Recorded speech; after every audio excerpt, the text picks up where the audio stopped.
my party, we're just getting started. A life is a dream or a nightmare scarring. Hand me a drink cause I think I'm going all in. Get me a shrink who can catch me when I'm falling. Cover up my scars, flip the handlebars. Crashing in my car, wake up in a bar. I'll be a superstar, just on my avatar. This world is so bizarre, empty out the reservoir. Yeah.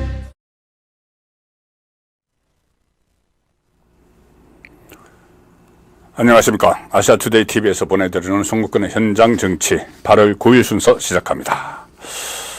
자, 썸네일에서 보셔서 알겠지만 오늘의 이 시청 포인트. 새 검찰총장 뜨면 칼바람 분다. 이원석 검찰총장이 지난 2년 동안 검찰의 수장으로 있으면서 제대로 일을 못했다. 자, 그런 비판이 높습니다. 그런데도 여전히 할 일을 안 하고 있습니다. 무슨 일을 안 하고 있는지 잠시 후에 제가 설명을 드릴 것이고, 또 그만큼 일을 안 했기 때문에 새로운 검찰총장, 후배 검찰총장이 부담을 지게 됐는데, 자, 후배 검찰총장 지금 4명으로 압축이 되어 있습니다. 누가 유력한지, 그리고 그 사람이 새로운 검찰의 지휘봉을 잡으면은 뭘 먼저 해야 되는지, 자, 그 부분도 오늘의 관전 포인트가 되는데, 연장선상에서 김정숙 연기가 모락모락 피어나고 있습니다. 여러 곳에서 곧 소환될 것 같습니다. 검찰에. 언제? 가급적이면 이원석 검찰총장이 본인이 퇴임하기 전에 김건희 여사 소환했듯이 그렇게 소환을 해서 여러 가지 논란들이 있죠. 신문에 거의 하루에 하나씩 나옵니다. 지금 김정숙과 관련해서. 제 경험에 의하면은 이렇게 여러 곳에서 연기가 모락모락 나면은 언젠가 불이 납니다. 정치권에서는. 그래서 김정숙 소환도 임박했다. 자, 그 부분도 오늘 시청을 하시면서 시청 포인트로 잡아주시면 될 것 같고, 이재명 관련 이 최근에 김대중 전 대통령 사저 동교동, 과거의 상김 시절에 동교동, 상도동, 청구동 출입 기자들이 거기 집에 가서 새벽에 가서 아침 먹으면서 그 이야기하는 거 듣고 그리고 기사 쓰고 한 시절이 있었죠. 그때 저도 동교동을 가봤는데 이 상도동, 청구동 다 가봤습니다만 어쨌든 이 동교동 사저를 지금 100억 원에 팔아버렸습니다. 그 삼남 김홍걸 씨가. 자, 그것도 문제인데 그걸 뭐 민주당에서 뭐 나서가지고 정청래가 나서서 이거 뭐 매입을 해야 된다. 그런데 자기 돈은 낼 생각은 안 하고 국비, 서울시비, 또 자기가 마포 쪽 국회의원이니까는 마포구청에서 구비. 자, 그래서 100억 원 충당하자. 아니, 김홍걸이 해야 될 거를 자기가 유산 받아가지고 상속세 많다고 상속세 낸다고 그걸 파는데 그걸 왜 보존을 하려면은 김홍걸 씨가 해야 되고, 그리고 그걸 보존을 하고 싶으면은 자기들 돈 내야 됩니다. 박지원 전 비서실장, 이 DJ 마지막 비서실장 뭐 6억 원 낸다고 했는데 뭐 그거 좋습니다. 그렇게 해서 본인들이 하면 됩니다. 그런데 이 상황에서 이상한 게 하나 있죠. 이해가 안 되는 거. 이재명이 아무 말도 안 합니다. 이재명이 이 논란에 대해서 최선을 다해서 방법을 찾아보자. 이거 자기가 직접 한 이야기도 아니고 김민석 DJ 비서실장을 했던 김민석을 통해서 겨우 그 입장 나왔습니다. 왜 이재명은 동교동 사전 논란에 입을 다물까? 자, 그것도 오늘의 시청 포인트입니다. 오늘도 마찬가지로 일부는 아시아투데이 인터넷판 기사를 중심으로 지면을 신청 분석을 해드리고, 행간에 숨어있는 뜻풀이 기사 내용 자세히 읽어보시면 행간에서 막 뜻이 보입니다. 그 뜻풀이를 정치부 신문기자 35년 경력인 제가 해보겠습니다. 오늘 인터넷판 기사를 중심으로. 그리고 2부에서 이수 집중해보려 하는데 조금 전에 말씀드린 김정숙 전격 소환되나? 이 부분. 또 하나는 이재명이 김대중 동교동 사전 논란에 침묵하는 까닭은 도대체 뭘까?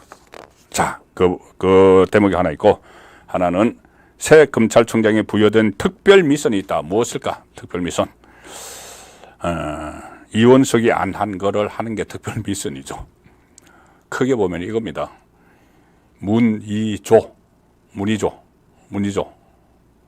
문재인, 이재명 조국 수사 제대로 영장 청구 할 거 있으면 하고 소환할 거 있으면 소환하고 이 안에는 김정숙, 김혜경도 같이 포함됩니다. 부부죠. 자, 그래서 그 세 가지 이 이슈에 대해서 제가 취재한 내용 그리고 분석한 것을 토대로 말씀을 드리겠습니다.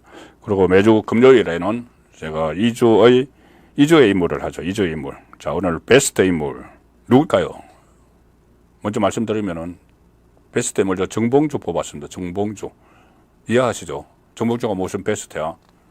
지금 민주당 최고위원 경선 나가 있죠.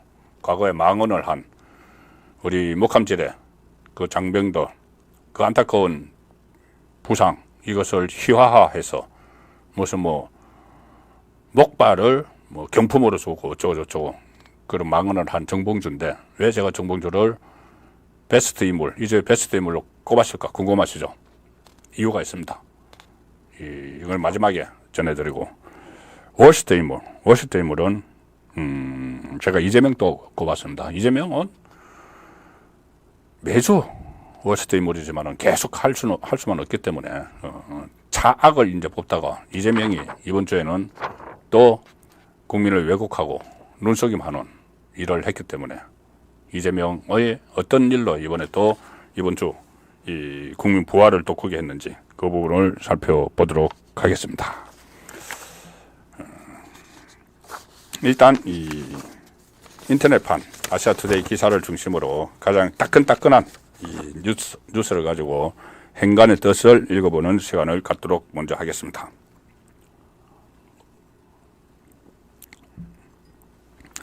첫 번째 소개해드릴 기사는 이겁니다. 윤석열 대통령이죠.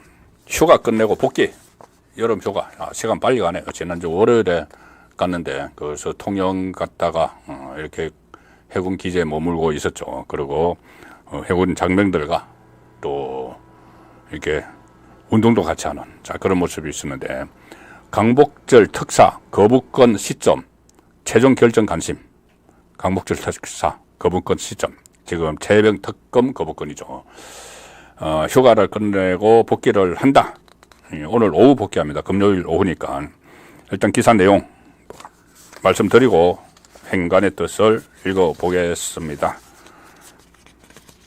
지난 5일부터 오늘까지 지방에서 휴가를 보낸 윤석열 대통령 다음 주 발표하는 8.15 강복절 특별사면 명단 방송사법 등 정보로 넘어온 쟁점 법안에 대한 제2요구권 거부권이죠. 행사 등에 대한 최종 결정을 이제 조만간 내립니다. 다 이 예상은 되는 것들이죠. 교육, 노동, 연금, 의료, 저출생 등 정보의 개혁 과제를 윤 대통령이 직접 국민에게 설명하는 국정 브리핑도 한다고 합니다. 국정 브리핑. 저번에 국정 브리핑 한번 해서 동해안 그 석유 원유 이야기를 했었죠. 가스와 원유 그 매장량이 엄청나고 자 그것이 지금 본격적으로 논의가 되고 있는 상황인데 이번에 그 국정 브리핑에서는 4대 개혁 그리고 저출생 문제를 중점적으로 이야기합니다. 이번 주 경남 지역 군시설 통영중앙시장 진해 해군기지에서 휴가를 보냈고 장병들과 오래 시간을 보냈다. 농구, 족구도 했다. 해외 파병부대 등과 식사하기도 했다. 아크부대, 청해부대. 주로 이제 군시설에 있으면서 군인들과 시간을 많이 보냈습니다. 그리고 제대시장에도 갔는데 13일 국무회의를 주재합니다. 다음 주 화요일, 매주 화요일에 국무회의가 있죠. 국무회의를 주재하고 정부를 넘어온 노란봉투법, 전국민 25만 원 지원법에 대한 제2요구를 의결할 예정이고 또 방송사법 많이 그 현안들이 막 쌓여 있습니다. 저도 과거에 이 청와대를 오래 출입을 했습니다. 한 10년 동안 출입을 했는데 청와대 출입을 할 때 되면은 이 시즌, 이 정도 시즌 되면은 꼭 쓰는 기사가 있었죠. 그 기사가 뭐냐면은 대통령의 여름 구상, 하계 휴가 구상, 무슨 구상을 할까?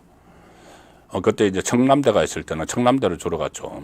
그러면 청남대 구상, 대통령의 청남대 구상은 무엇일까? 또 청해대라고 했습니다. 바다 해자, 그러니까 청와대, 청남대, 청해대, 청해대라고 불린 곳은 저 거제도에 있었죠. 저도. 그때 박근혜 대통령 당시에 그 저도 해변에서 이렇게 막대기로 그림을 그리는 그 사진이 많이 인상에 남았었을 겁니다. 저도의 추억. 그때 박정희 대통령도 거기를 이제 청해대 이렇게 불렀던 데인데 그 해군이 관할하는 지역이죠. 그래서 뭐 청해대의 그 구상, 전남대 구상 이런 기사를 많이 쓴 기억이 나는데 이번에는 윤석열 대통령이 어떤 새로운 미래 앞으로 11월 달이면은 윤석열 대통령의 임기가 반환점을 돕니다. 거기에 대비해서 새로운 국정 운영 구상도 하고 조금 전에 말씀드린 대로 국정 브리핑에 담을 내용들도 이야기를 생각을 많이 했겠지만은 지금 당장 이재명 조국이 본인들의 사법 리스크, 구속 위기에 몰린 상황에서 대통령 탄핵, 그걸 사실상 시동을 걸어놓고 지금 앞으로 가고 있죠. 지금 실제 상황입니다. 얼마 전에 뭐 2번이나 했던 윤석열 대통령 탄핵 청원 청문회 이거 그냥 하는 거 아닙니다. 그리고 최상병 특검법 또 발의를 했는데 자, 이 내용도 얼마나 어처구니 없이 없는 건지 이것도 살펴볼 텐데 이 상황에서 윤석열 대통령은 휴가 기간 아마 상당히 고생을 많이 했을 겁니다. 이걸 어떻게 처리를 해 나갈 건지. 그래서 아마 머리가 지근지근 아플 텐데 어쨌든 이제부터 본격적으로 정치하는 대통령을 그때 윤석열 대통령이 선언을 했었죠. 그래서 비서실장도 김대기, 이관섭 정책통에서 정진석 5선 국회의원 출신을 앉히고 그다음에 이 한동훈과의 관계도 매끄럽게 지금 잘 풀어나가고 있죠. 그런 식으로 휴가가 끝나고 새로운 구상대를 내놓을 겁니다. 아마 국정 브리핑에서 나올 텐데 이 과거에는 휴가가 끝나고 나면은 뭐 개각도 막 하고 했는데 지금은 이 개각을 할 시기는 아니다. 왜냐하면은 워낙 민주당 그리고 조국당이 뭐든 발목을 잡고 있는데 예를 들어서 인사청문회가 있어야 되죠. 개각을 하면은 또 국무총리 같은 경우는 인준 투표돼야 되는데 민주당이 그런 거 뭐 그냥 해줄래 만무하죠. 또 소동을 벌이고 난장판을 만들 텐데 그래서 개각은 지금 하기 어렵다. 다만 새로운 구상들은 많이 하고 왔을 것으로 봅니다. 조금 전에 여기 기사 소개드리면서 8.15 특사 이야기를 했었죠. 자, 8.15 특사와 관련해서 주목받고 있는 사람이 한 사람이 생겼는데 자, 누구냐? 김경수입니다. 김경수. 바둑이. 그때 드루킹 사건 때 드루킹 일당이 김경수를 바둑이라고 불렀죠. 그 산채 기억나실 겁니다. 저 파주 출판단지에 있는 산채에 바둑이가 와서 이 드루킹 그러니까 킹크랩 여론 조작하는 거 그거 시연하는 걸 막 보고했었죠. 그래서 나중에 드루킹 특검도 있었고 김성태 당시 원내대표가 단식을 하면서 드루킹 특검을 이끌어냈고 그래서 드루킹 특검 그 결과로 김경수는 구속되고 경남도지사직 날아가고 했는데 지난번에 일단 사면을 받았죠. 그래서 한 6개월 먼저 2년형을 받았는데 한 1년 반 정도 살다가 나왔는데 그때 복권이 안 됐습니다. 사면은 이제 형을 면제를 해주는 거고 복권은 그걸 본인의 권한 참정권을 그리고 피선거권을 복원시켜 주는 거죠. 지금 김경수는 그때 사면은 되고 복권이 안 됐기 때문에 2027년 말까지 선거에 못 나옵니다. 근데 다음 대선이 2027년 3월에 있죠. 만약에 복권을 시켜주면은 김경수가 좌파 진영의 대권 주자 중 한 명으로 부각됐다. 그래서 관심을 모으는데 자, 아사투데이 기사입니다. 김경수 복권에 신중히 상황 주시할 것. 당 입장은 없다. 자, 국민의힘 이야기입니다. 자, 복권은 이제 된다고 합니다. 대통령 제가만 남았다고 하는데 이 사면복권 심사위원회가 통과를 시켰습니다. 김경수. 일단 기사 내용입니다. 국민의힘은 9일 김경수 전 경남지사가 8.15 광복절 특사 복권 대상자 명단에 포함이 됐습니다. 정부에서 검토 중인 만큼 신중히 상황을 주시할 예정이다. 이렇게만 밝혔습니다. 언론 공지를 통해서 당의 입장은 정해진 바 없다. 그렇지만 국민의힘 당직자들은 복권에 일단 긍정적인 반응을 내놨다. 각규택 수석 대변인 김경수 전 지사가 복권을 받아 정치활동을 할 수 있게 된다면 여야 간 협치의 시작이 될 것으로 생각한다. 자, 이런 건 원론적인 이야기죠. 근데 이것도 또 한번 뜯어봐야 됩니다. 윤희석 선임 대변인도 복권된다면 윤석열 대통령이 잘한 일이라고 좋게 평가하고 싶다. 또 김경수 복권이 이재명의 일극체제 지형에 변동을 줄 수 있는 사안인 만큼 일단 상황을 지켜보겠다. 그리고 강북절 특사로 사면되면은 사면이 아니죠. 복권되면은 비이재명계의 구심점이 돼서 자기 대선에 출마할 가능성이 생긴다. 그래서 민주당에서는 이런 이야기도 합니다. 정말 오늘 장경태 의원이죠.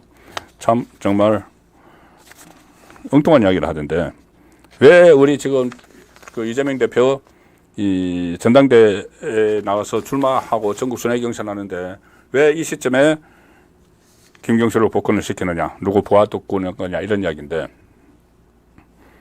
8.15 특사죠. 8.15. 자, 오늘 8월 9일입니다. 그리고 자기들 그 민주당 전당대회는 8월 18일에 있죠. 그 강복절, 매년 강복절에 특사를 하는 건데 그 8.15 맞아서 하는 건데 그걸 자기들 전당대회를 8월 18일로 잡아가지고 8월 18일에 그 전당대회에 재뿌리는 거냐. 어처구니 없는 인식 수준이죠.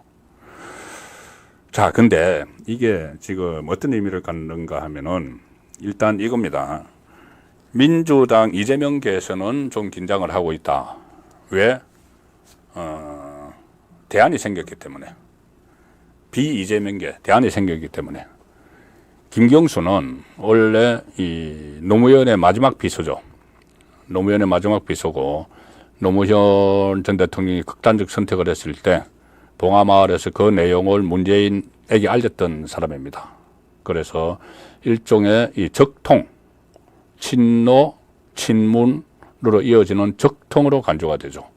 적통으로 간주가 되는데 또 하나 미묘한 게 있습니다. 왜 이 민주당에서 김경수의 위상이 좀 있느냐 하면은 얼핏 보면 저도 이렇게 얼핏 보면은 김경수가 무슨 차기 대권 주자야.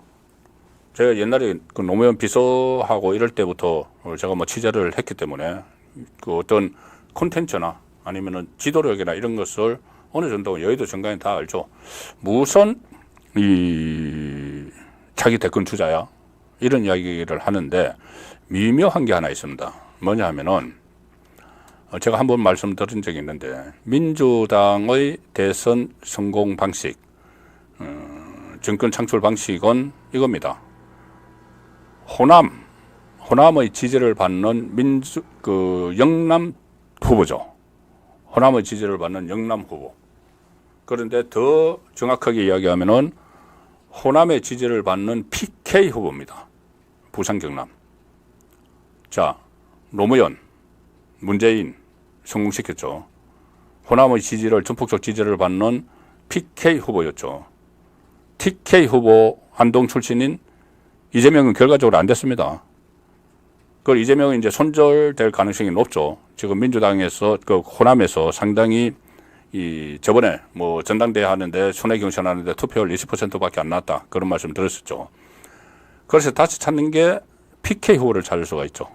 호남의 지지를 받는 PK 후보. 자, 김경수. 경남도지사 지냈죠. 진주에서 고등학교 나왔고. 그러면은 친노 친문의 적자라고 말씀드렸죠. 그러면은 노무현, 문재인, 김경수로 있는 이게 하나 개통이 들어설 수가 있습니다. 그래서 복권이 되면은 이 김경수가 등장을 해서 이재명 이재명 쪽과 이 대립 구도를 형성할 것이다. 그래서 민주당에서 지금 이야기하는 게 이 야권을 분열시키기 위해서 복권해 준 거냐 이렇게 이야기를 하죠. 그것도 참 어처구니 없는 주장이죠. 야권을 분열시키기 위해서 복권하려면은 그때 사면할 때 같이 복권해 주면 됩니다. 사면 복권 보통 같이 하죠. 그러면은 그때 총선에 출마할 수가 있겠죠. 그러면은 이 총선 출마를 하면서 그 야권이 분열이 될 수가 있겠죠. 김경수를 중심으로. 그때 친문들 막 학살하고 했을 때 김경수가 있었으면 김경수 중심으로 따로 세력을 하나 만들었을 겁니다. 그렇게 하는 것이 야권 분열이지. 지금 뭐 선거도 없는데 무슨 야권 분열. 나중에 혹시 또 대선 앞에 또 한다면 몰라도. 어처구니 없는 그 주장을 펴는 것이고 저는 이 김경수를 복권시키면 안 된다고 보는 쪽입니다. 왜 그러냐면은 악성이죠. 김경수의 범죄 행위가 바로 대통령 선거에서 직전 대통령 선거에서 이 여론을 조작한 거죠. 여론을 조작해서 대선의 가치를 훼손시킨 사람인데, 여론 조작으로 그 사람이 다음 대선에 출마를 한다. 이번에 이제 복권되면 2027년에 후보로 나설 수가 있죠. 뭐 경선이든 뭐든. 그게 안 된다는 겁니다. 대선의 가치를 그렇게 떨어뜨리는 범죄 행위를 한 사람을 복권을 시켜서 또 출마를 시킨다. 이거 안 되는 이야기죠. 그렇지만 어쨌든 그런 사면권을 행사를 해서 이제 복권이 됩니다. 복권이 되면은 그걸 말씀드린 대로 이재명 쪽은 좀 긴장을 하겠죠. 긴장을 해서 새로운 이제 대안이 나타났다. 자, 그렇게 또 생각을 할 수가 있는데, 그래서 오늘 신문도 전부 다 이재명 쪽 긴장 막 이야기하는데, 제가 볼 때는 제가 조금 전에 말씀드린 그런 상징성은 있지만은 이 호남의 지지를 받는 PK 후보 이게 있지만, 지금 상황에서 김경수가 복권이 된다고 해서 친문 진영을 확 이게 실질적으로, 상징성은 있지만은 실질적으로 휘어잡을 수가 있겠는가? 그리고 휘어잡을 친문이 남아 있을까? 그 부분은 저는 의구심이 듭니다. 왜냐하면은 이 친문은 지금 지뢰멸렬했죠. 처음에 공천 학살, 이재명의 공천 학살에 의해서 친명 형제 비명 행사 할 때 친문들이 공천에서 두루룩 떨어졌습니다. 그래서 이번에 그나마 받아서 당선된 사람이 정확히 몇 명이냐면은 민주당 170명 중에서 27명입니다. 친문. 문재인 정부 때 청와대에 있었거나 그 언저리에 있었던 그 정권 언저리에 있었던 사람이 27명. 윤건영, 고민정, 뭐 진성준 이런 사람들이죠. 왜 27명이냐? 그때 이재명, 그러니까 문재인에 대한 전주지검의 수사가 강화가 됐을 때 그 이상직 이스타 항공 설립자와 제3자 뇌물죄로 그때 갑자기 27명이 나와서 기자회견을 했죠. 친문 쪽의 기자회견. 그 딱 명단이 27명입니다. 그 친문이 이제 민주당 전체 국회의원 170명 중에서 27명 남아 있습니다. 27명 남아 있는데 이 사람들도 하나로 끈끈이 뭉쳐 있느냐? 그렇지 않죠. 이미 그때 27명 서명 같이 공동 기자회견에는 나왔지만 이미 이재명에게 전향을 해서 공천을 받은 사람들이 많습니다. 그래서 어쨌든 자기가 그 전에 그 문재인 쪽에 있었기 때문에 친문 이렇게 해서 같이 기자회견 하는 데는 나갔지만은 이미 이재명에게 투항을 한 사람들이 많이 있죠. 그리고 이제 현역 의원도 그렇고 현역 의원 외에 원외의 사람들도 있고 그 뭐 참모들도 있고 한데 그 사람들은 뿔뿔이 흩어졌습니다. 한쪽은 어디로 갔냐 하면은 조국당에 많이 몸을 의탁을 하고 있습니다. 조국당에. 조국이 사실상 문재인의 후견인이죠. 문재인이 조국의 후견인이죠. 그때 당을 만들 때 이 평산마을에 2번이나 가서 문재인을 만나고 와서 당을 만들고 했지 않습니까? 그리고 비례대표 정당 만들고. 그래서 그 조국당에 12명의 국회의원들, 보좌관, 비서관 이쪽에 문재인 쪽 사람들이 많이 가 있습니다. 흩어져 있죠. 그리고 좀 체급이 있는 가령 전해철 뭐 이런 사람들은 김동연에게 다 가서 줄 서 있습니다. 경기도지사 김동연에게. 그러니 친문이 이재명에 의해서 뿔뿔이 흩어져 있는 상황이죠. 그리고 결속력도 엄청나게 약하죠. 그때 공천 과정에서 이 친문을 중심으로 비명 행사를 했는데도 그때 임종석, 문재인 정부에서 청와대 비서실장을 지낸 임종석이 결국은 결행을 하지 못하고 주저앉았지 않습니까? 그게 힘이 다 빠져 있다는 이야기죠, 친문. 자, 근데 결과적으로 말씀드리면 그렇게 힘이 다 빠진 친문을 김경수가 다 추스를 수 있겠느냐? 추스러지겠느냐? 그래서 저는 김경수의 등장, 희망은 걸겠지만은 친문 쪽에서 그 호남의 지지를 받는 PK 후보 이렇게는 되지만 그거는 과거 같으면은 그게 쭉 이어질 수 있는 상황인데 이미 이재명이 당을 장악을 해버렸습니다. 이 상황에서는 한계가 있다. 찻잔 속의 태풍이다. 저는 그렇게 분석을 합니다.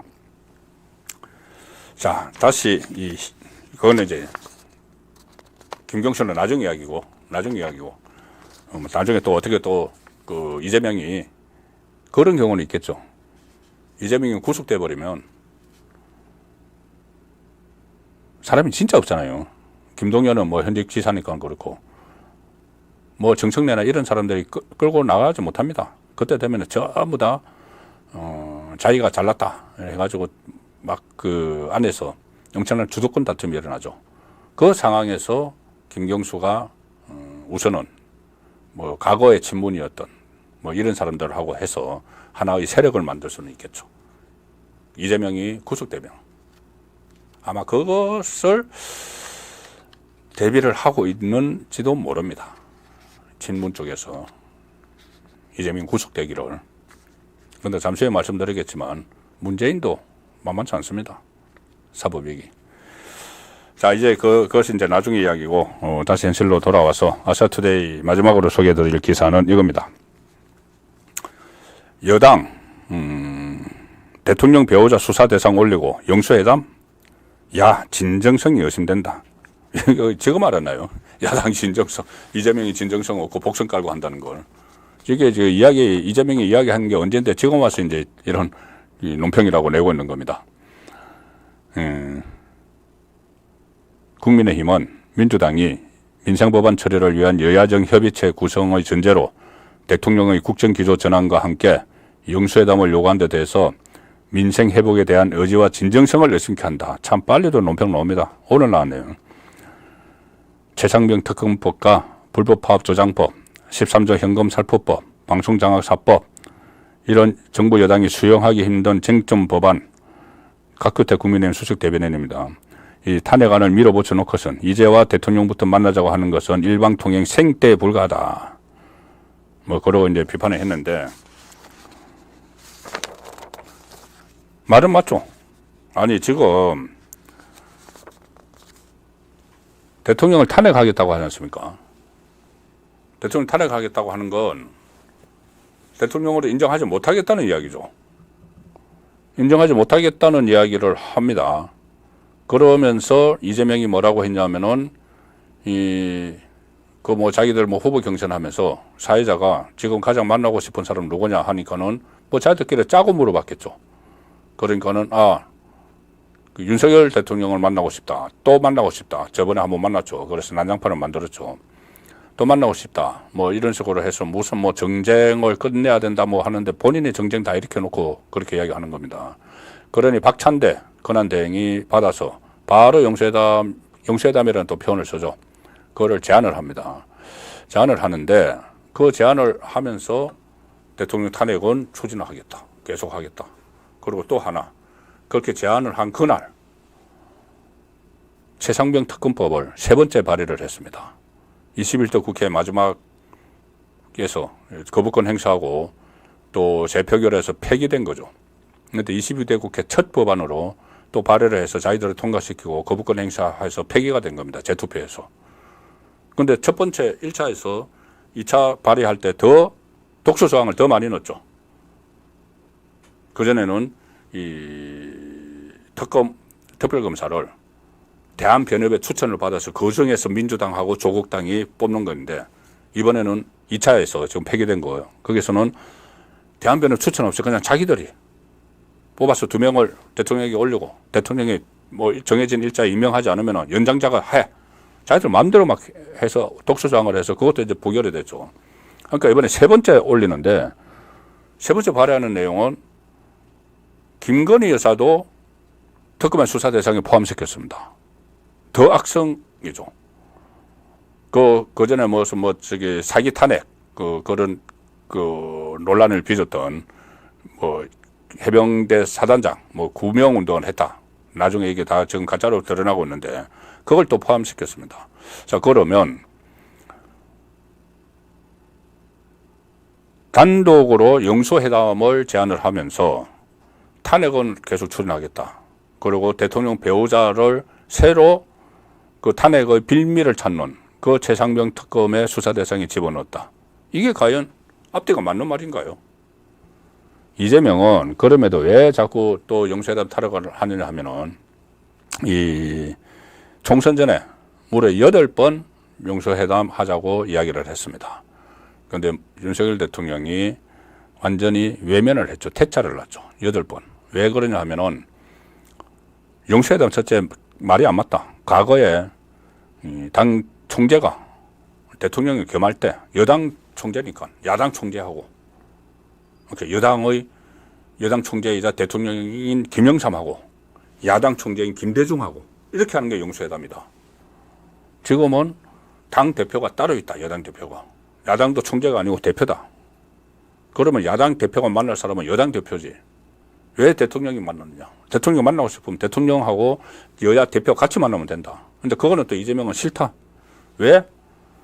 본인은 이재명 본인은 대통령과 단둘이 만나서 뭐 국정을 논의하는 모습을 보여야지, 저렇게 그 대통령과 같이 대등한 위치에서 국정을 논의하는 사람을 어떻게 구속을 하고, 재판을 해, 수사를 하고. 자, 그래서 좀, 시그널을 검찰과 법원에 주려고 한 거죠. 그걸 알기 때문에 회담에 응하지 않았던 겁니다. 그 두 가지죠. 하나는 용서회담은 말이 안 된다. 그 용어 자체도. 하나는 검찰과 법원에 잘못된 시그널을 줄 수 있다. 그래서 안 했는데, 그 총선 끝나고 나서는 억지로 한번 했죠. 한번 했는데, 그때 15분 동안 이재명이 모두 발언 자기 혼자 다 하고, 자기 그 지지층에게 보내는 일방적인 메시지 막 하고 해서, 그 사실상 파토 났었죠.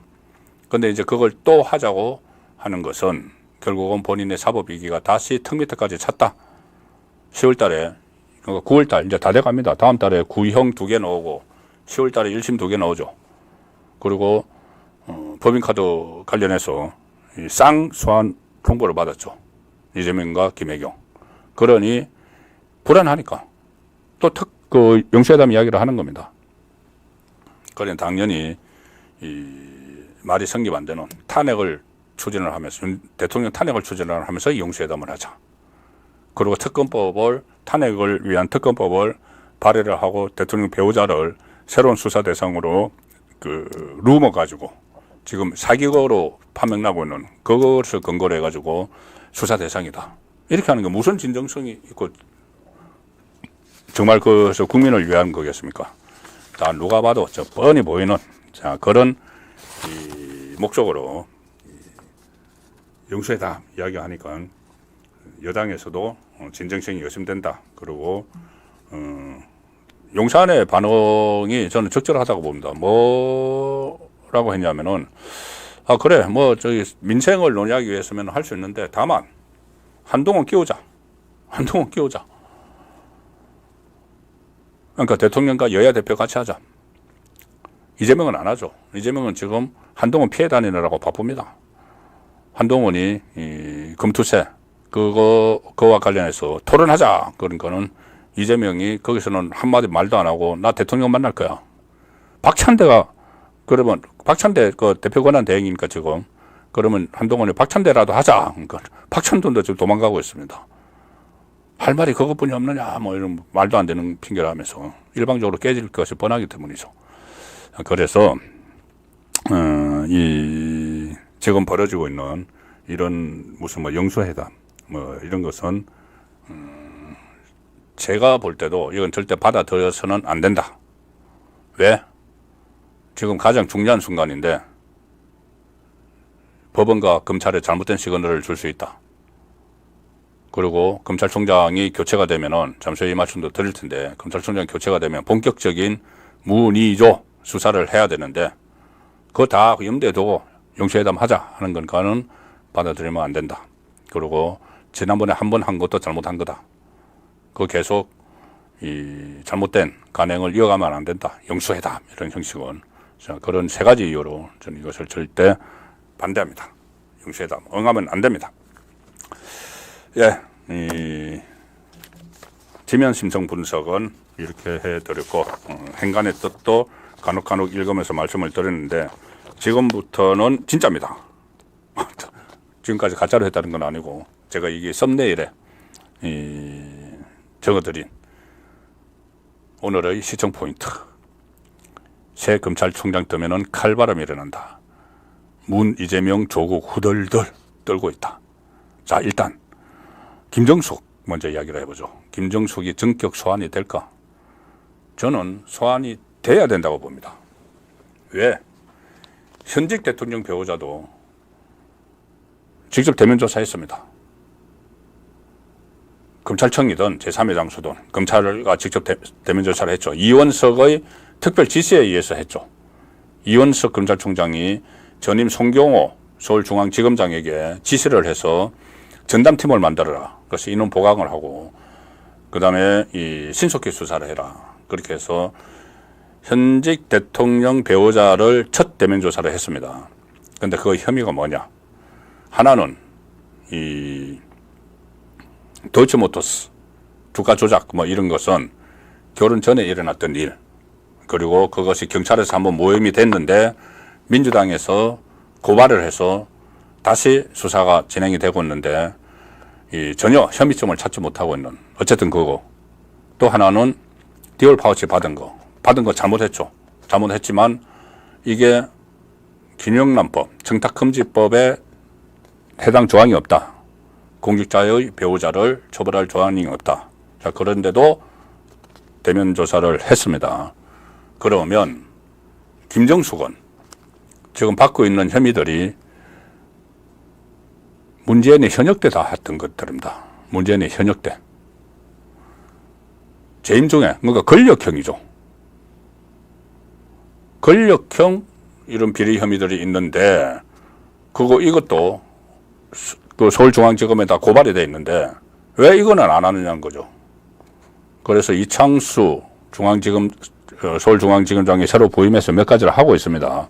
하고 있어서 속속 소환 이야기가 나오는데, 이걸 이원석이 임기가 끝나지 않았을 때 9월 15일 전에 이거 마무리하고 가야 됩니다.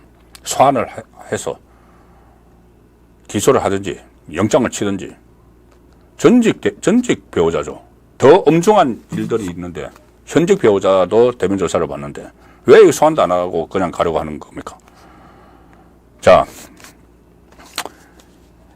오늘도 계속 기사가 나옵니다. 타지마할, 먼저 이제 타지마할 그 유람성 이것도 문재인이 끄집어냈죠. 뭐 핵으로 쓴다고 하면서 사상 최초의 영부인 단독 외교 어처구니 없는 말을 해서 그 다음에 이제 기내식 초호화 기내식 그 논란이 나오고 막 했지 않습니까?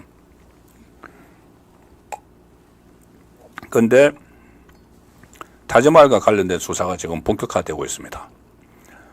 얼마 전에 이 문체부 과장을 소환을 했습니다. 검찰이 소환을 해서 예비비 4억 원이 갑자기 편성된 배경. 왜 그러냐면 처음에는 도종환 문체부 장관이 인도를 그 몇 명 데리고 민항기 타고 가려고 했는데 갑자기 그걸 김정숙이 내가 가겠다 하니까는 전용기를 띄우고 예비비 4억 원을 책정을 했죠. 그래서 4억 원짜리 비행기 타고 가면서 그 안에 전속 요리사 태우고 자기 옷 의상 담당하는 양인에서 태우고 현금 가지고 다니면서 특갈비 박 썼던 유송화 태우고 부대변인에 있던 고민정 태우고 그 4억 원 갔다 온 겁니다.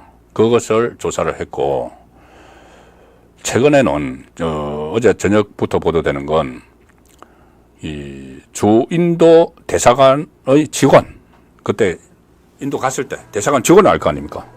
어떤 일이 일어났는지.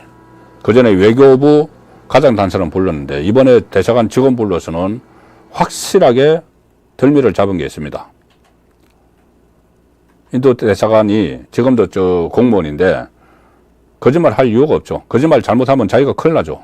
있는 그대로 이야기를 하는 겁니다. 자, 핵심적인 게 뭐였냐 하면은 타지마할에서 첫 번째 논란됐던 거는 문재인도 이야기했죠. 초청장을 보내줘서 갔다. 모디 총리가 원래 자기 오라고 그랬는데 내가 바빠서 못 간다고 하니까는 그럼 여사님 보내달라고 해서 초청장을 먼저 보내와서 우리가 갔다. 이 거짓말 막 이 이야기 했죠.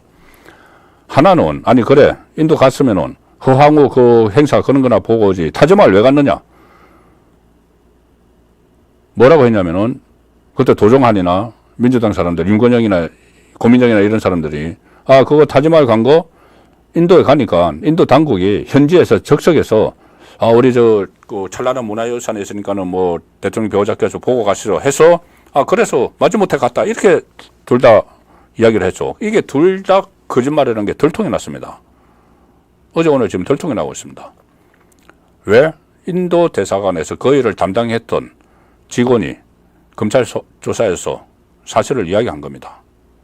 자, 이렇게 이야기합니다. 처음에 초청장 보낸 거 대사관 관계자가 뭐라고 하냐면은 2018년 10월 중순경 11월에 그 타지마을 갔는데 한 달 전에 10월 중순경 촉박하죠. 대통령 배우자가 전용기 타고 가는데 그 촉박하게 간 겁니다. 자기가 나중에 알았겠죠. 도정환 장관 간다고 내가 갈래. 버킷리스트 채우러 가야 돼. 2018년 10월 중순경 외교부가 주 인도 한국 대사관에 공문을 보냅니다. 무슨 공문? 인도 방문을 할 거야. 영부인께서, 김정숙 영부인께서 인도 방문을 할 거야. 그러니 인도에 초청장 하나 보내달라고 해. 그래서 대사관이 인도 쪽에 김정숙 초청장을 요청을 했다. 셀프 요청한 거죠. 무슨 모디가 초청장을 보내와서 갔다? 초청장 우리 그 대통령 배우자가인데 초청장 보내주세요 하는데 오지 마 이렇게는 안 하죠. 그러니까 셀프 초청했다는 게 지금 드러난 겁니다. 그 관계 담당 공무원 정치적으로 이야기할 이유가 없는 사람이죠. 또 하나 이 현지에서 인도 정부가 요청해서 타지마을 갔다. 이 새빨간 거짓말. 뭐라고 이 관계자가 이야기를 했냐면은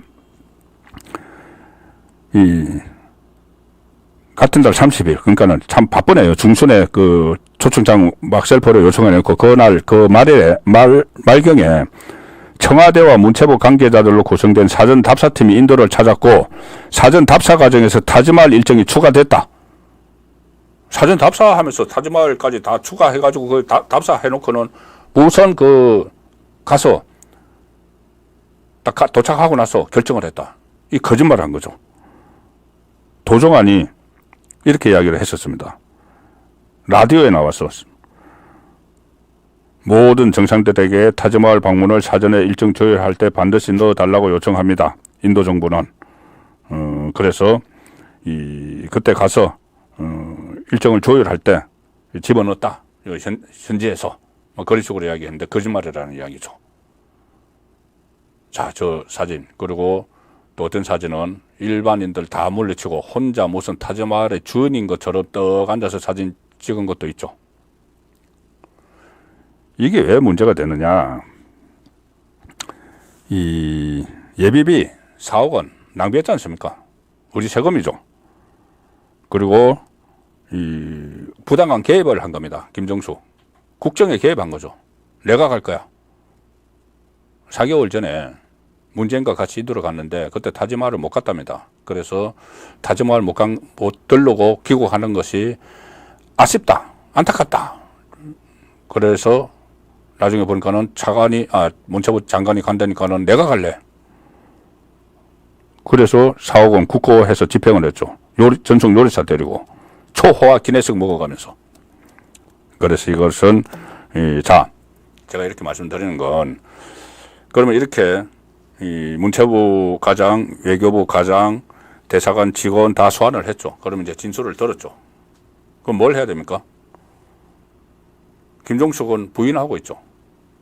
그런데 부인하는 거 정식으로 부인하는 게 아니고 친문 국회의원들 내세워가지고 막 부인을 하고 있죠.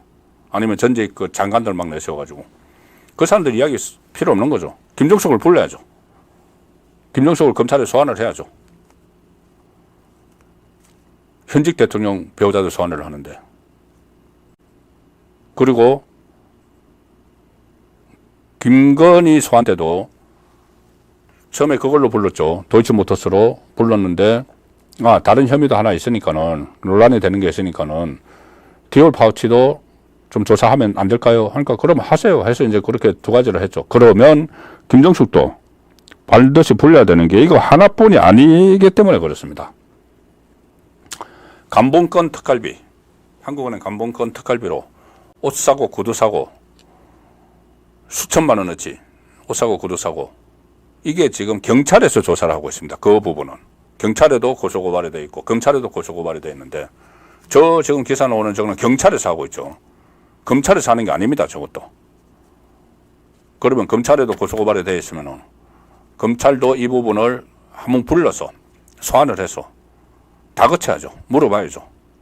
도대체. 그리고 그 특활비가 또 문다혜 부부 그 태국에 가 있을 때 무슨 또 동거래가 있었다는 거지 않습니까? 태국에 가 있는 경호처 직원들, 직원 계좌로 뭐 돈이 왔다 갔다 하고, 그 특활비라는 의심이 충분히 드는 거죠. 자기들 돈이면은 왜 그 경호처를 통해서 돈을 왔다 갔다 하겠습니까? 그것도 다 물어봐야죠. 한번 불러가지고. 자꾸 전직 대통령 부인이고 자꾸 문재인이 자기 조사하면은 무례하다, 뭐 이렇게 이야기 하지 않습니까? 무례하다. 그 무례하지 않게 한번 불러서 다 물어봐야죠. 이것뿐이 아닙니다. 고소고발된 게 또 있죠. 샤넬 자켓 몇천만 원짜리 한다는 거 대여해서 입었다고 해놓고는 그 어디 간지 없어진, 아마 장롱 속에 있는 걸로 의심이 되는 김종숙의 장롱 속에, 그것도 같이 고소고발되어 있으니까는 물어봐야죠. 또 있습니다. 고소고발된 거. 청와대 여성 경호원에게 수영 강습 받았다는 거. 수영 강습. 말씀드린 대로 이런 모든 것들은 전부 다 문재인이 현역일 때 나왔던 이야기입니다. 했던 일들입니다. 문재인이 현역일 때. 권력형 비리죠. 그러니 이원석이 정말 마지막에라도 어떤 자기가 공정했다는 모습을 보이려면은, 김건희 수사를 하는데 무슨 제3의 장소에서 하고 자기 패싱 당했다고 검찰총장 직을 걸겠다 뭐 하고 무슨 대국민 사과를 하고 그 유난을 떨었으면 왜 김정숙에게는 그렇게 잣대를 들이대지 않는 거죠. 더 많은데. 또 김혜경도 현역 시절 비리죠. 경기도 지사, 남편은 경기도지사일 때 그 배우자로서 경기도 법인카드를 펑펑 쏘고 소고기 사고 온갖 가정용품 다 사고 관용차 자기 아파트에 세워놓고 자기 차처럼 쓰고 국고손실 5급 공무원, 7급 공무원, 배소현, 조명현 채용을 해가지고 우리 세금으로 월급 주면서 자기 산 로비처럼 부리고, 이런 걸 왜 소환을 조사를 안 하는 거죠. 그러면서 9월 15일 되면은 이제 굿바이, 나 이제 검찰총장 아니야 하고 나가서 뭐 정치를 하든지 뭐 변호사를 하든지 대학 교수로 가든지 그 생각을 하고 있는 거겠죠. 자, 일단 이원석이 이 퇴임을 하기 전에 이런 부분 다 마무리해야 하고 가야 되는데, 그렇게 안 할 것 같습니다. 그렇게 안 할 것 같습니다. 그렇게 안 하면 어떻게 될까요? 9월 15일 뭐 얼마 안 남았죠. 자, 검찰총장 바뀝니다. 바뀌는 검찰총장이 해야죠. 검찰총장 후배 검찰총장에게 숙제 떠넘겨주고 가는데 또 비슷한 사람 뽑으면 안 되겠죠. 검찰총장으로 앉히면 안 되겠죠. 똑같이 하겠죠. 야당 좌파 권력, 국회 대통령, 뭐 여의도 대통령 눈치 슬슬 보면서 막 수사 가로막고 하면 안 되겠죠. 그래서 제대로 된 검찰을 이번에는 뽑아야 되는데, 자, 검찰총장 후보 4명으로 압축됐습니다. 근데 검찰총장 후보 추천위원회가 있는데, 추천위원장이 누구냐면은 정상명이었습니다. 정상명 전 검찰총장. 정상명 전 검찰총장은 윤석열 대통령이 구술을 하고 나서 사법연수원을 거쳐서 검사가 됐죠. 제일 처음에 초임 근무지를 어디로 간다면은 첫 번째 근무지가 검사 윤석열, 첫 번째 근무지가 대구지검 형사 2부로 갔습니다. 막내 검사로. 나이 좀 많은 막내 검사겠죠. 구수했으니까. 막내 검사로 갔는데 그때 형사 2부장이 바로 정상명이었습니다. 검찰총장 했고 이번에 검찰총장 후보 추천위원회 위원장, 그리고 정창명은 그 인연으로 2012년에 윤석열 대통령과 김건희 여사가 결혼할 때 주례를 썼습니다. 아주 각별한 관계죠. 그래도 정창명 전 총장이 무슨 뭐 뒤에서 뭐 이건에 개입하거나 뭐 공천에 뭐 정치에 관여하거나 이런 이야기는 전혀 안 나옵니다. 자, 그런데 이번에 총장 추천위원회를 맡았죠. 그만큼 윤심을 반영을 하는 것도 반영을 하는 거지만 제대로 된 검찰총장을 뽑아야 되겠다는 의지가 있는 겁니다. 이런 이야기를 했습니다. 후보자, 그 검찰총장 후보자 추천위원회를 마치고 나오면서 정창명이 지금은 검찰이 엄중한 상황이다. 이런저런 얘기들을 듣고 국민들을 걱정시키고 있다. 그래서 제대로 된 검찰총장을 뽑아야 된다.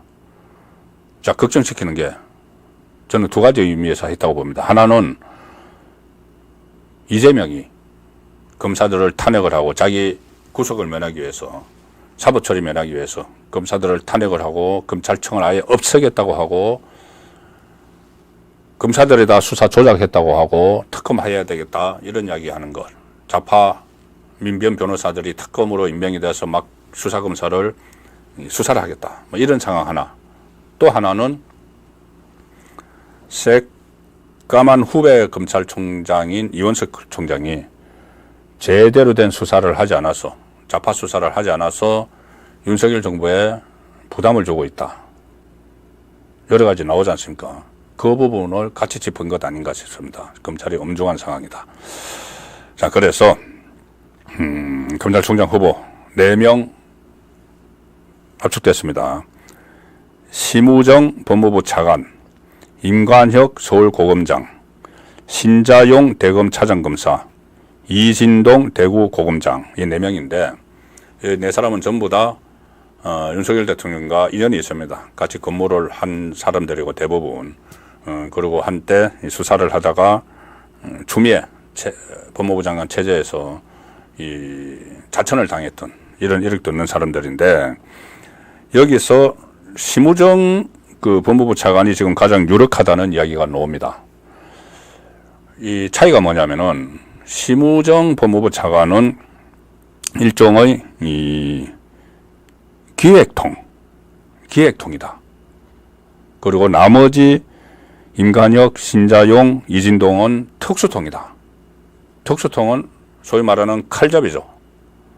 그리고 기획통, 심우정은 형사기획과장, 법무부 검찰국 형사기획과장, 범죄정보 담당관, 뭐 대검 이렇게 주로 기획 쪽에 대구 과학수사기획관 이런 대표적인 기획통이고, 나머지는 특수통입니다. 이원석이 특수통이죠. 특수통인데 특수통 검사가 수사 안 하기로 작정을 하니까는, 수사 막아서 그래 작정을 하니까는 다른 특수통 검사를 그냥 수사를 못하도록 해버린 측면이 있습니다. 물론 그 다른 특수통 검사가 들어가면 수사를 잘할 수도 있겠죠. 신자영이든 임관혁이든 이진동이든. 그런데 심우정이 검찰총장이 되면은 이게 아주 원래 원칙이고 꼼꼼하게 일을 처리를 한다고 합니다. 딱딱 그 법대로. 그러면은 지금까지 지연된 수사들, 그런 것들 좀 본격적으로 지휘를 할 수 있는 인물이란 거죠. 그리고 심우정 그 법무부 차관의 부친이 심대평 전 의원입니다. 심대평. 유명한 정치인이었죠. 충남도지사도 하고. 그래서 아마 이제 이 정치 감각도 좀 있을 거다. 아무래도 그 정치인 집안에서 자랐기 때문에.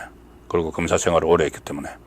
자, 그런 측면에서 심우정 이 기획통이 가장 지금 유력하지만, 특수통. 지금 너무 이제 빨리빨리 수사를 진행을 해야 되니까는 임기 후반에 가면은, 윤석열 대통령 임기 후반에 가면은 힘 떨어져서 못 합니다. 지금 딱 하기 좋을 때죠. 큰 선거도 없습니다. 지방선거 때까지. 그러면은 신적폐청산을 할 수 있는 절호의 기회가 되는 거죠. 자, 이 검사들 중에서 누가 되든지 이 숙제를 해야 되죠. 이원석이 하지 않고 그냥 나갈 것 같습니다. 숙제를 해야 되는데, 어떤 그 사건들을 처리를 해야 되는가. 제가 요점만 딱딱 말씀드리겠습니다. 지금까지 여러 번 이야기를 했기 때문에. 첫째, 문재인 부부. 문재인은 다른 것도 다 여러 개 있지만은 가장 중형이 선고돼야 되는 특가법상의 제3자 뇌물죄. 이상직의 태국 이주, 문대의 태국 이주를 도와주고 그 대가로 중진공 이사장, 공천중거, 제3자 뇌물죄. 이거 먼저 해야 됩니다.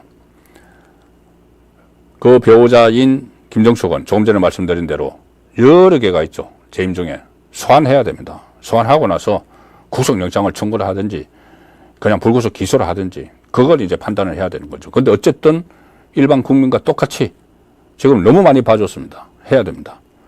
이재명, 정자동 수사, 법인카드 지금 소환했는데 안 오고 있죠. 그거 지난달 끝나면은 반드시 소환, 이재명 추가 소환하고 정자동 여기도 엄청난 비리가 숨어 있을 수 있습니다. 그거 수사 제대로 해야 됩니다. 김혜경은 일반인이죠.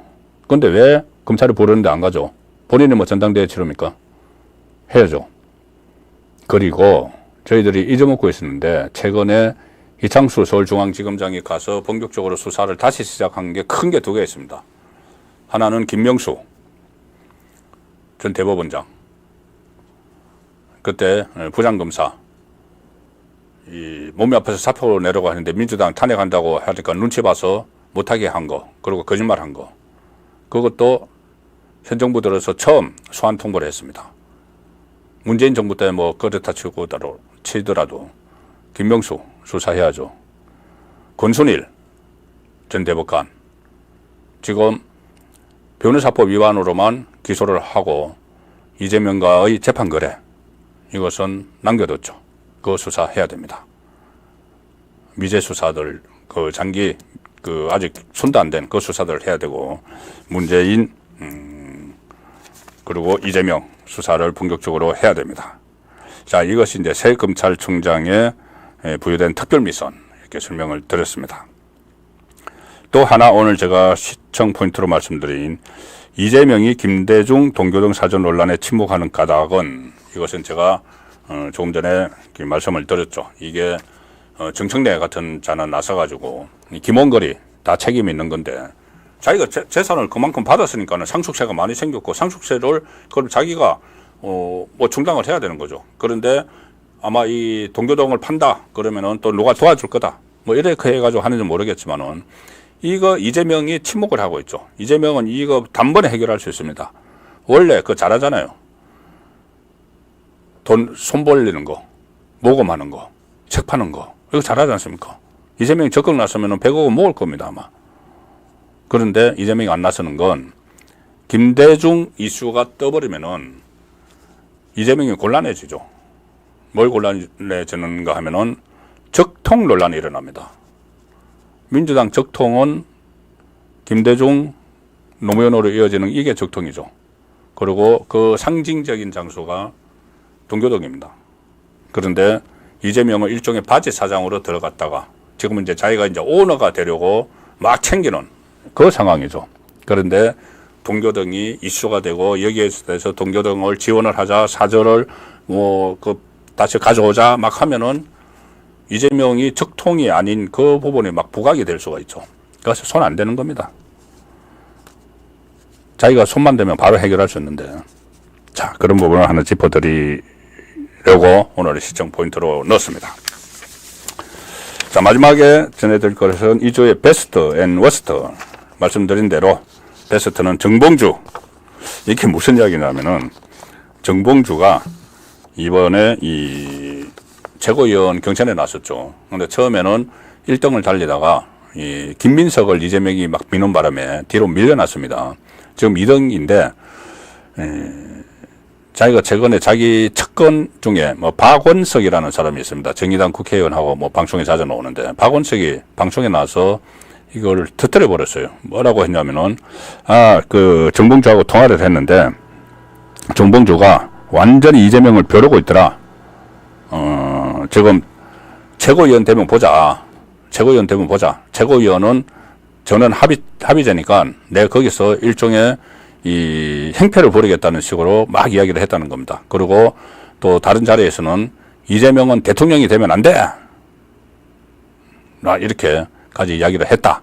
그래서 이 이재명에 대해서 전부 다 숨을 죽이고 있는데 그나마 이제 물론 정봉주도 뒤로 그런 이야기를 했죠. 앞에서는 이재명 대통령을 만드는데 앞장서겠다 해서 개딸들에게 아첨을 했는데 실제로는 뒤에서는 이렇게 이재명을 막 디스를 해서 민주당에서도 이게 언젠가는 폭발을 하겠구나. 뭐 다 알고 있지만 그걸 몸소 보여줬다 해서 제가 2주의 베스트 인물 제가 좀 비아냥하면서 꼽은 겁니다. 자, 2주의 워스트 인물 이재명. 좀 전에 말씀드린 대로 본인이 사법위기의 최고조에 달하니까 또다시 용서회담 타령을 노려놓는 이재명.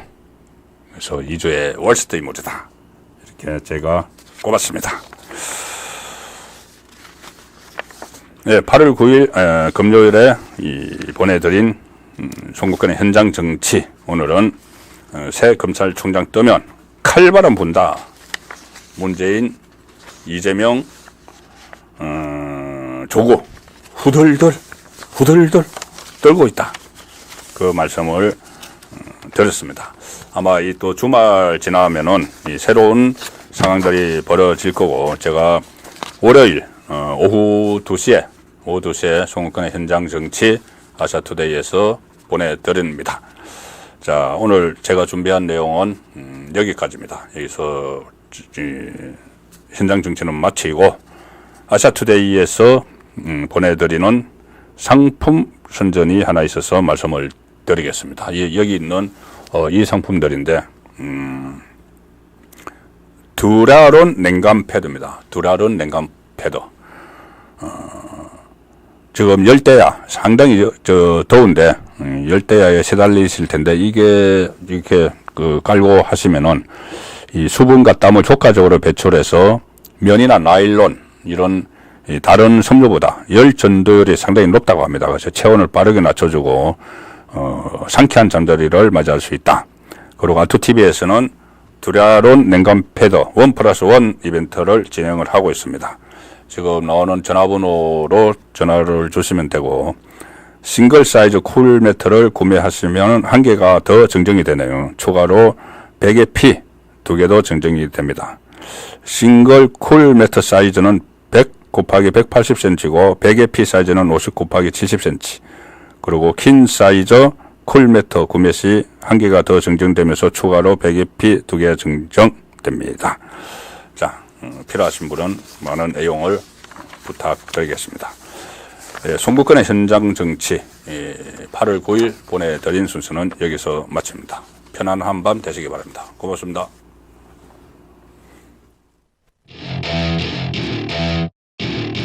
Welcome to my party, we're just getting started. A life is a dream or a nightmare scarring. Hand me a drink cause I think I'm going all in. Get me a shrink who can catch me when I'm falling. Cover up my scars, flip the handlebars. Crashing in my car, wake up in a bar. I'll be a superstar,